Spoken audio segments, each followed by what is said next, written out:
Olá, gente! Como o primeiro vídeo desse canal de psicologia, eu resolvi abordar um assunto que acho que é muito interessante para todos aqueles que se interessam em fazer terapia e assuntos como meditação, aprimoramento, autoconhecimento, que é por que não consigo mudar? Esse assunto eu já abordei no meu blog e achei muito legal, né? Porque é um assunto que interessa a todos. Todos queremos desenvolver aptidões, queremos superar certas imperfeições, né? Enfim, queremos mudar de algum jeito, mudar nossa situação, mudar nossa atitude, o comportamento, hábitos, vícios, etc. Bem, por que isso é importante? Porque o máximo que nós conseguimos mudar o nosso comportamento é de forma temporária. Nos esforçamos ao máximo, né? Nos sugestionamos, fazemos autoafirmações, mas isso tudo a gente consegue apenas de modo temporário. Até hoje, né, o que eu vi e que vários autores também perceberam é que para se mudar um comportamento de forma mais ou menos permanente, é preciso haver autoconhecimento. É preciso que a pessoa se conheça. Por que isso não é possível, né? Mudar assim pelo próprio esforço, mudar nosso comportamento, nossos hábitos, nossas atitudes pelo nosso próprio esforço, porque somos ao mesmo tempo o sujeito que quer mudar ou agente de mudança e o objeto a ser mudado. Quando nós tentamos fazer isso, nós nos tornamos dois, quer dizer, sujeito e objeto, aquele que quer mudar e que faz a mudança e aquilo que deve ser mudado. Então fica uma contradição, né? E nós, em certos aspectos, não somos dois. Então é muito difícil fazer isso. É você tentando contra você mesmo.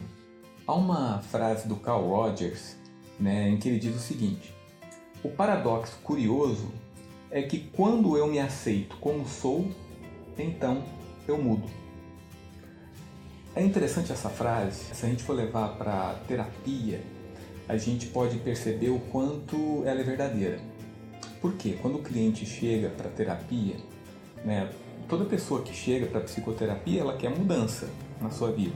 Então ele começa a falar dos seus problemas, a falar de si mesmo, do seu relacionamento com as pessoas, consigo mesmo, querendo mudança. À medida que vai falando, né, o psicólogo vai extraindo, vai perguntando vários aspectos com relação àquele assunto que ele quer mudar, aquele problema, sobre a pessoa, querendo entender tudo isso. E à medida que ele pergunta, é necessário que a pessoa se aprofunde cada vez mais em si mesma. É preciso que ela pense mais a respeito, ou sinta, né, em relação aos seus sentimentos ou sensações, procurando responder essas perguntas. E na medida em que ela supera a vergonha em dizer isso, ela está se aceitando. Na medida em que ela procura um psicólogo e começa a falar de si, ela está aceitando essa situação. Antes, ela evitava tocar nesses assuntos, né? Era tabu, né? Como se fosse um tabu. Ficava só dentro dela, ela ficava ruminando esses assuntos. Nunca externava, nunca falava para alguém. Mas no momento em que ela decide contar para alguém, isso é sinal de aceitação, né? É preciso que ela aceite aquilo para poder falar sobre isso. Uma outra diferença importante, uma outra diferenciação que a gente precisa fazer é entre aceitar e concordar. Aceitar é uma coisa, concordar com aquele conteúdo que eu estou falando, com aquele assunto, é outra coisa. Uma coisa é você aceitar o erro, o seu erro ou imperfeição.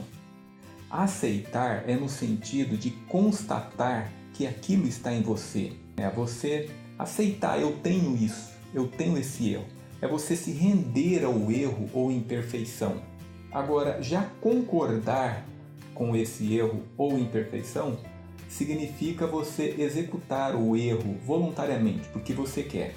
Aceitar não significa você concordar com aquilo. Você pode discordar. Eu não aceito esse erro em mim. né? Eu discordo disso, eu não quero isso para mim, né? Eu quero mudar. E isso é aceitação. Por quê? Porque você está constatando que aquele erro, aquela imperfeição está em você. Por outro lado, você não está concordando com ele. Vocês viram a diferença? Então, essa diferença é muito importante.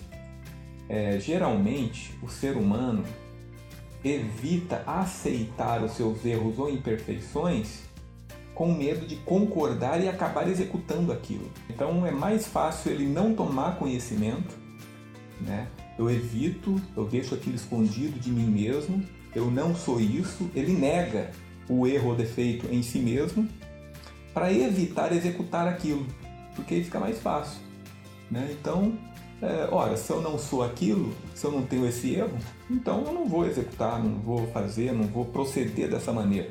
Agora, é mais difícil realmente você aceitar, você saber que tem aquele erro e ao mesmo tempo você falar para si mesmo: não vou fazer isso.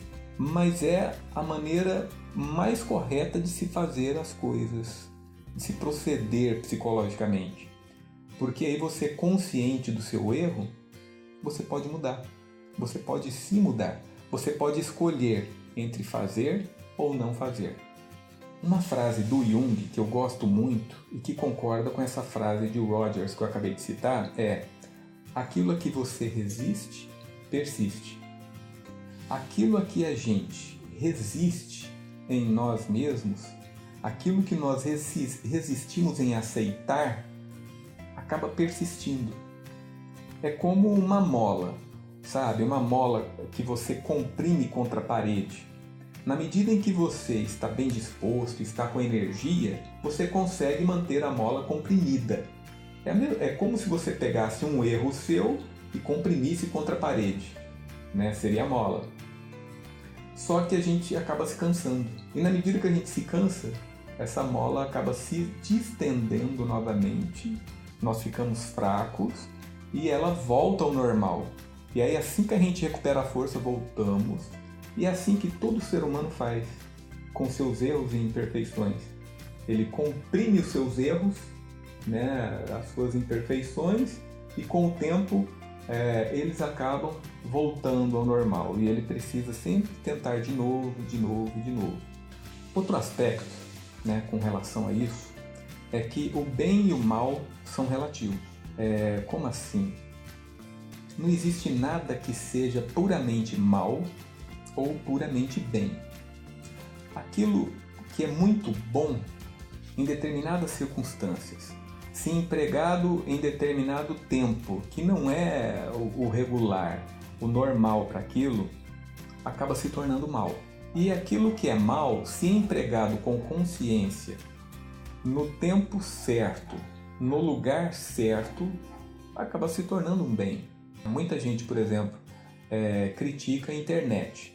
Que a internet é ruim e tal, né? Aquele negócio todo.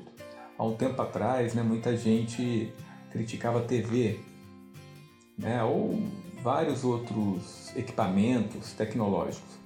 Mas o interessante disso tudo é o quê? Tomarmos consciência desses equipamentos e empregá-los conscienciosamente, né, de forma consciente.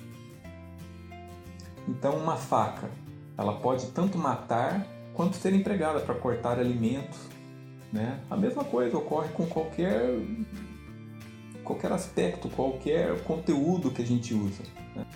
Pessoal, por enquanto, por hoje, é só, né? Eu peço a vocês que divulguem o meu canal, se inscrevam, ativem o sininho, porque esse assunto tem continuidade ainda, tá? Eu ainda não terminei, tem vários outros aspectos a abordar aí ainda. Então, por favor, né, se inscrevam e divulguem, tá? No Facebook, no Instagram, etc. Obrigado.